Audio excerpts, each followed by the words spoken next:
ಮರದ ಕೊಂಬೆ ಬಿದ್ದು ಗಾಯಗೊಂಡಿದ್ದ ಸವಾರನ ಸ್ಥಿತಿ ಇದೀಗ ಗಂಭೀರವಾಗಿದೆ. ಜಯನಗರದ ಅಪೋಲೋ ಆಸ್ಪತ್ರೆಯಲ್ಲಿ ಅಕ್ಷಯ್ಗೆ ಚಿಕಿತ್ಸೆಯನ್ನ ಕೊಡಿಸಲಾಗ್ತಾ ಇದ್ದು ಐಸಿಯುನಲ್ಲಿ ಚಿಕಿತ್ಸೆಯನ್ನ ಅಕ್ಷಯ್ ಪಡಿತಾ ಇದ್ದಾರೆ.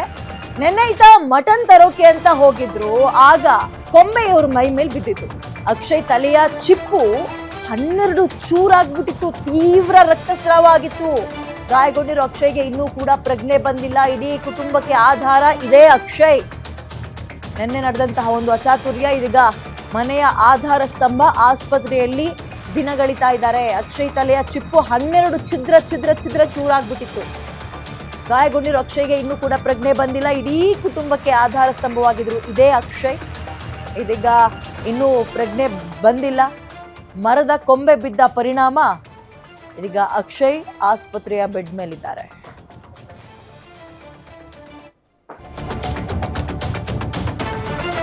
ಅಪ್ಪನಿಗೆ ಆಪರೇಷನ್ ಮಾಡಿಸ್ಬೇಕಿತ್ತು ಮಗ, ಬಟ್ ಆತನೇ ಆಸ್ಪತ್ರೆಗೆ ಹೋಗ್ಬಿಟ್ಟಿದ್ದಾನೆ.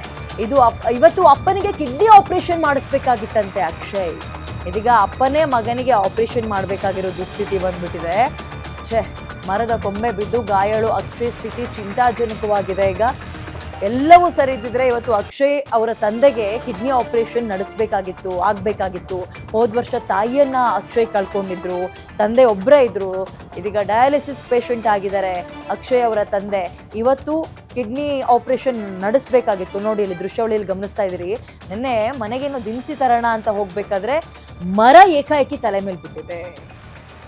ತಲೆ ಓಪನ್ ಆಗ್ಬಿಟ್ಟಿದೆ. ತಂದೆ ಈಗ ಹೆಂಡತಿಯನ್ನ ಕಳ್ಕೊಂಡು ಮತ್ತೊಂದ್ ಕಡೆ ಮಗನನ್ನ ನೋಡ್ಕೋಬೇಕಾದಂತಹ ಪರಿಸ್ಥಿತಿ ಬಂದ್ಬಿಟ್ಟಿದೆ.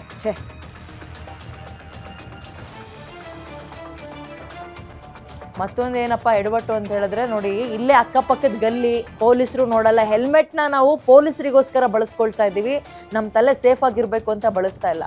ಹೆಲ್ಮೆಟ್ ಹಾಕಿದ್ರೆ ಬಹುಶಃ ಇವತ್ತು ಇಷ್ಟೊಂದು ದೊಡ್ಡ ಮಟ್ಟದ ಒಂದು ಗಂಭೀರ ಆಗ್ತಾ ಇರಲಿಲ್ಲ ಈ ಗಾಯ ಅಂತ ಅನ್ಕೊಳ್ತೀನಿ ನಾನು. ನೋಡಿ ಅಲ್ಲಿ ಮರದ ಕೊಂಬೆ ಬಿದ್ದಿದೆ, ಏಕಾಏಕಿ ತಲೆ ಮೇಲೆ ಬಿದ್ದಿದೆ. ಪರಿಣಾಮ ತಲೆ ಚಿಪ್ಪು 12 ಚೂರು ಅಂದ್ರೆ ಹುಡುಗಾಟದ ಮಾತ. ಆಸ್ಪತ್ರೆ ಬೆಡ್ ಮೇಲೆ ಮಲಗಿದ್ದಾರೆ ಅಕ್ಷಯ್. ಮನೆಗೆ ಆಧಾರ ಸ್ತಂಭ. ಅಪ್ಪನನ್ನ ಮಗ ನೋಡ್ಕೋಬೇಕಿತ್ತು, ಮಗನನ್ನ ಅಪ್ಪ ನೋಡ್ಕೋಬೇಕಾಗಿತ್ತು. ನೋಡಿ ಅಲ್ಲಿ ಏಕಾಏಕಿ ಅಲ್ಲಿರುವಂತಹ CC ಕ್ಯಾಮ್ರಾದಲ್ಲಿ ಸರಿಯಾಗಿದೆ. ಅದು ಜೋರು ಗಾಳಿ ಮಳೆ. ನಾವು ಮರವನ್ನ ದೂಷಣೆ ಮಾಡಕ್ಕಾಗಲ್ಲ ಇವಾಗ.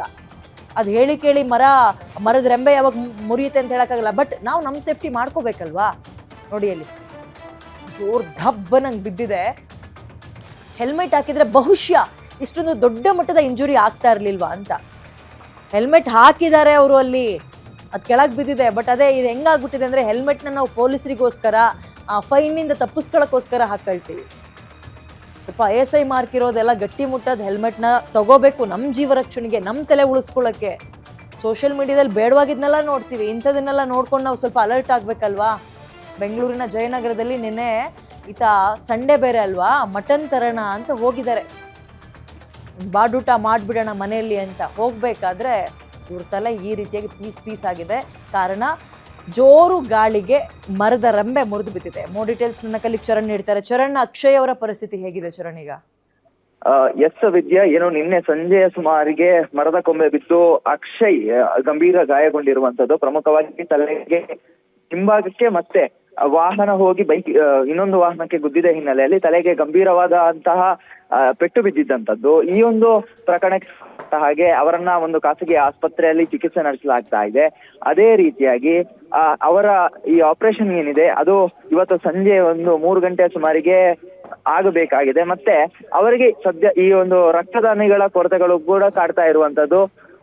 ಇದರಿಂದಾಗಿ ರಕ್ತಕ್ಕಾಗಿ ಕೂಡ ಅವರ ಕುಟುಂಬಸ್ಥರು ಒಂದಿಷ್ಟು ಪರದಾಟವನ್ನು ನಡೆಸುವಂತದ್ದು. ಇನ್ನೊಂದು ಏನಪ್ಪಾ ಅಂತ ಹೇಳಿದ್ರೆ, ಇವತ್ತು ಆಕ್ಚುಲಿ ಅವರ ತಂದೆಗೆ ಅಕ್ಷಯ್ ಅವರು ಆಪರೇಷನ್ ಮಾಡಿಸ್ಬೇಕಿತ್ತು. ಆದ್ರೆ ವಿಧಿ ಆಟ ಎಂಬಂತೆ ನಿನ್ನೆ ನಡೆದಂತಹ ಒಂದು ಅಹಿತಕರ ಘಟನೆಗೆ ಅವರಿಗೆ ಇವತ್ತು ಆಪರೇಷನ್ ಆಗುವಂತಹ ಪರಿಸ್ಥಿತಿ ಎದುರಾಗಿರುವಂತದ್ದು. ಸದ್ಯ ಅವರ ಸ್ಥಿತಿ ಚಿಂತಾಜನಕ ಆಗಿದೆ. ಅದಾದ ಬಳಿಕ ಆಪರೇಷನ್ ಆದ ಬಳಿಕ ಯಾವ ರೀತಿ ಆಗುತ್ತೆ ಅನ್ನೋದನ್ನ ಕಾದು ನೋಡ್ಬೇಕಾಗಿದೆ ವಿದ್ಯಾ. ಓಕೆ, ಧನ್ಯವಾದ ಚರಣ್ ಡೀಟೇಲ್ಸ್ಗೆ. ದಯವಿಟ್ಟು ಹೆಲ್ಮೆಟ್ ಹಾಕೊಂಡು ಹೋಗಿ, ಅಷ್ಟೇ ಹೇಳೋದು, ಇನ್ನೇನು ಅಲ್ಲ. ನೋಡಿ ಈಗ ಅವ್ರ ಪ್ರಜ್ಞೆ ಬಂದಿಲ್ಲ. ಇವತ್ತು ತಂದೆಗೆ ಆಪರೇಷನ್ ಆಗಬೇಕಿತ್ತು.